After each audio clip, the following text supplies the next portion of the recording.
Assalamualaikum warahmatullahi wabarakatuh. Selamat siang teman-teman semuanya.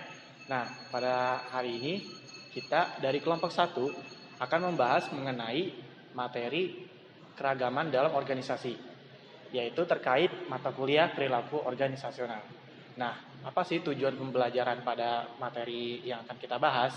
Yang pertama, itu sebagai mahasiswa kita harus mengetahui apa yang dimaksud dengan keragaman dalam organisasi.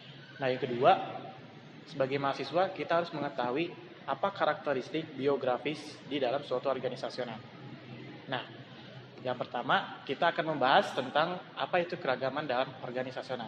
Oke, selanjutnya kita akan membahas yang pertama mengenai keragaman dalam organisasional. Nah, menurut Feby sendiri, apa sih yang dimaksud dengan keragaman dalam organisasi tersebut? Keragaman dalam organisasi merupakan suatu hal yang sangat penting untuk saat ini. Kenapa sangat penting?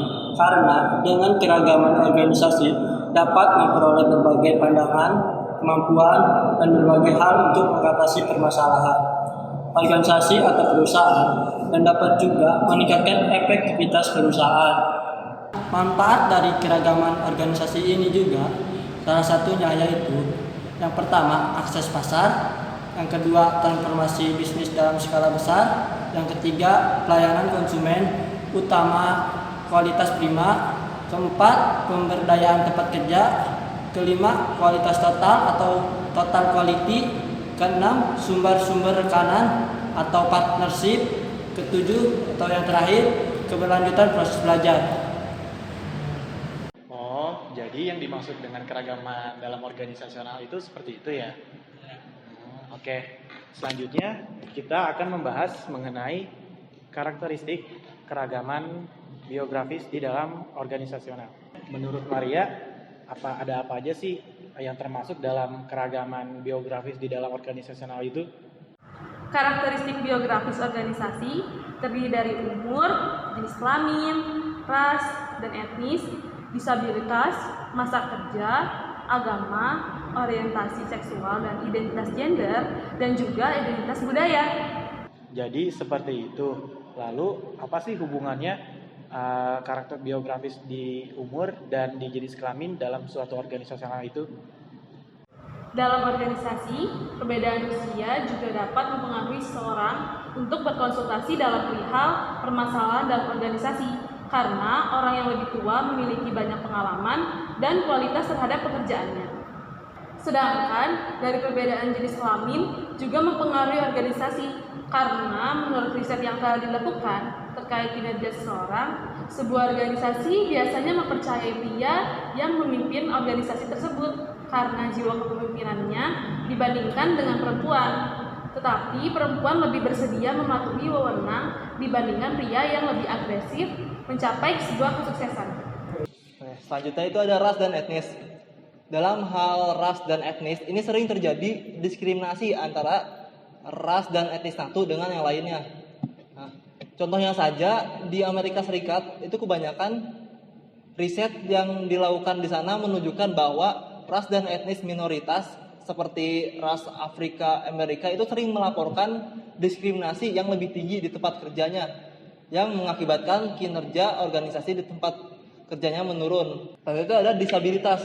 Nah, sama seperti ras dan etnis, dalam organisasi biasanya para penyandang disabilitas itu sering mendapatkan diskriminasi dari orang sekitarnya. Nah, menurut mereka, penyandang disabilitas itu cenderung membebani dalam organisasi tersebut. Namun, dari yang saya ketahui nih, di Amerika Serikat itu para pemberi kerja sudah menyediakan akomodasi yang sesuai dengan keperluan para disabilitas agar bisa menjalankan pekerjaannya, bahkan dapat meningkatkan kualitas kerja di perusahaan tersebut gitu. Lalu habis itu ada masa kerja. Masa kerja itu dinyatakan sebagai pengalaman kerja. Nah, pengalaman kerja itu sering dihubungkan dengan produktivitas kerja. Karena biasanya orang yang lebih senior itu dianggap memiliki produktivitas yang lebih tinggi dibandingkan pekerja baru gitu. Nah, selanjutnya yang tiga terakhir itu kan ada agama, orientasi seksual, dan identitas budaya. Nah, menurut Teresia, apa sih hubungan dari ketiga itu di dalam suatu organisasi? Jadi, organisasi itu ada sangkut pautnya dengan agama. Kenapa? Karena dalam organisasi pasti di dalamnya ada keberagaman. Nah, dari keberagaman itu pasti adanya suku, adanya adat, adanya budaya, maupun juga keyakinan. Nah, dari situ, hukum federal Amerika Serikat melarang pemberi kerja mendiskriminasi pekerja berdasarkan agamanya dengan sangat sedikit pengecualian. Nah, dengan demikian, itu tidak berarti bahwa agama bukanlah isu dalam perilaku organisasi. Orientasi seksual identitas gender. Pasti Dimas sendiri bingung kan, apa sih itu orientasi seksual identitas gender?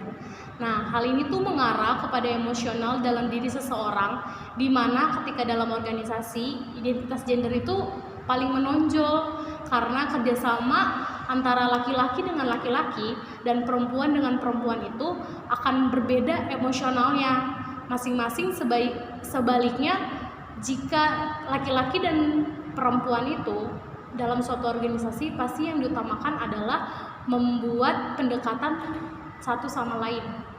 Nah, identitas budaya itu pastinya di dalam suatu organisasi balik lagi kan kayak tadi, adanya keberagaman.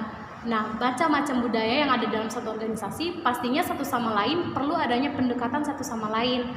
Nah, sehingga ketika ada pendekatan itu, maka dalam organisasi itu akan berjalan dengan baik. Nah, itulah tadi pembahasan diskusi mengenai materi keragaman dalam organisasional yang kelompok kita lakukan. Cukup sekian video pada kesempatan kali ini. Semoga bermanfaat bagi teman-teman semuanya.